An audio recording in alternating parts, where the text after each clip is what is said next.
भी है कि अगर हमारे जीवन में सब कुछ अच्छा चल रहा है तो हम ये सोचते हैं कि हमको तो संसार में सुख ही सुख है। तो आज का प्रश्न भी यही है कि बार बार वाणी में ये बात कही जाती है कि इस संसार में कोई सुखी नहीं रह सकता।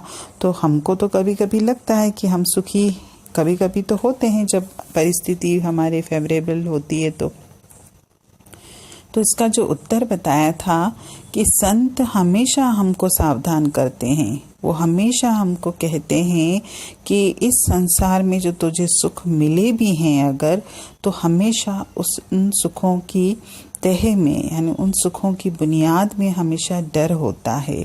जैसे उन्होंने 2-3 उदाहरण देके समझाया कि जैसे आपकी शादी अगर होती है तो शादी में आपको सुख मिलेगा, शादी का सुख मिलता है सबको, लेकिन शादी के बाद आपको हमेशा ये चिंता रहेगी कि कहीं मेरी पत्नी मुझे छोड़कर न चली जाए, कहीं वो बेवफा न हो जाए या किसी और के साथ न चली जाए, या फिर कहीं हम दोनों की लड़ाई न हो जाए या मैं उसको कहीं नाराज न कर दूं। हमेशा एक डर रहेगा और दोनों रिश्तों में हमेशा समझौते वाली बात रहती है।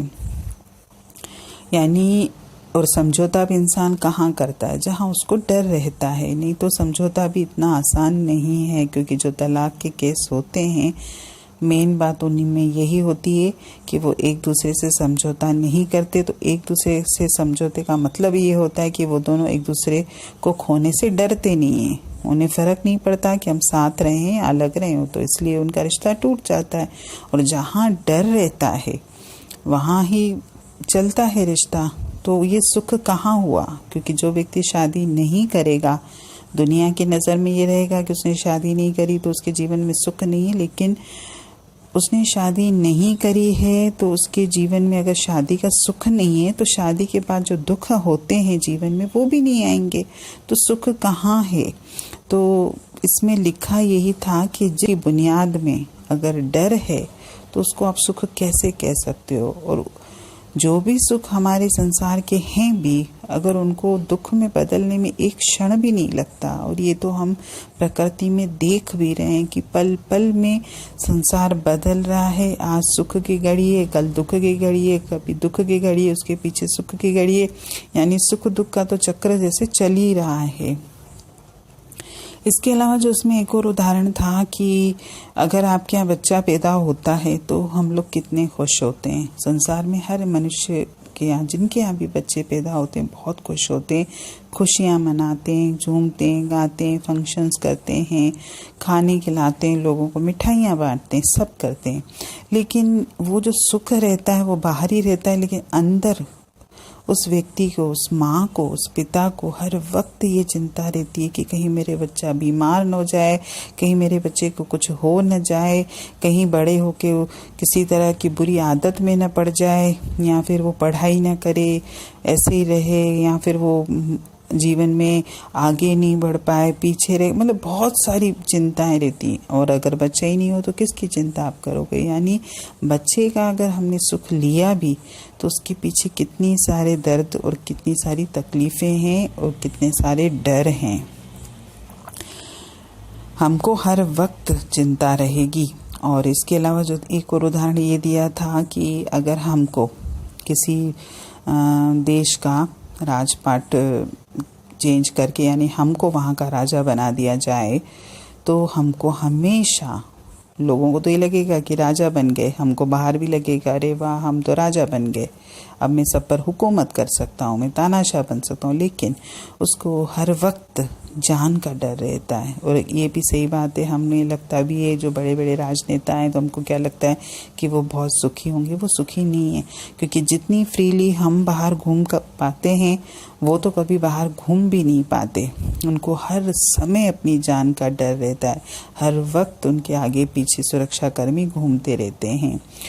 एक उनको जान का डर रहता है, दूसरा ये रहता है कहीं रातों रात जनता बगावत न कर दे, क्योंकि जनता की जो आवाज़ होती है वो तो उनको 2 क्षण में गद्दी से उतार सकती है। इसके अलावा कहीं उनको कोई गोली ना मार दे। और हमने तो अपने जीवन में देखे भी हैं कि महात्मा गांधी को भी की मृत्यु भी कैसे हुई थी, राजीव गांधी की मृत्यु कैसे हुई थी। दोनों को गोली का निशाना बनाया गया था, क्योंकि ये भी पदों पर बैठे थे, ये भी राजनेता थे। तो फिर सुख कहाँ है? अगर हमारे पास धन दौलत हो, जो कि आजकल ये माना भी जाता है कि जिसके पास धन संपत्ति है वो सुखी है, और हम भी ये सोचते हैं कि अगर हमारे पास अपार धन दौलत आ जाए तो हम सुखी हो जाएंगे, लेकिन नहीं। जिनके पास धन दौलत आती भी है तो उनको इनकम टैक्स से दुनिया भर के टैक्स भरने पड़ते हैं। इसके अलावा आपके पास संपत्ति ज़्यादा होगी तो आपको उसकी सुरक्षा की भी चिंता रहेगी, कहीं कोई चोरी न कर ले, कहीं कोई मुझे ठग न ले। अब इसके अलावा दिया था दोस्त, जिसको हम मानते हैं जीवन में कि जिसके पास दोस्त हैं वो व्यक्ति सुखी है। कहते भी, हमको लगता भी है कि भाई जीवन में एक दोस्त होना बहुत ज़रूरी है, बहुत ज़रूरी है, सब बोलते हैं, लेकिन दोस्ती में भी सुख कहाँ है? कभी भी वो दोस्त आपको धोखा दे सकता है। तो दोस्ती की तह में भी क्या है? उसकी तह में भी धोखा ही है। तो ये सुख भी कहाँ हुआ?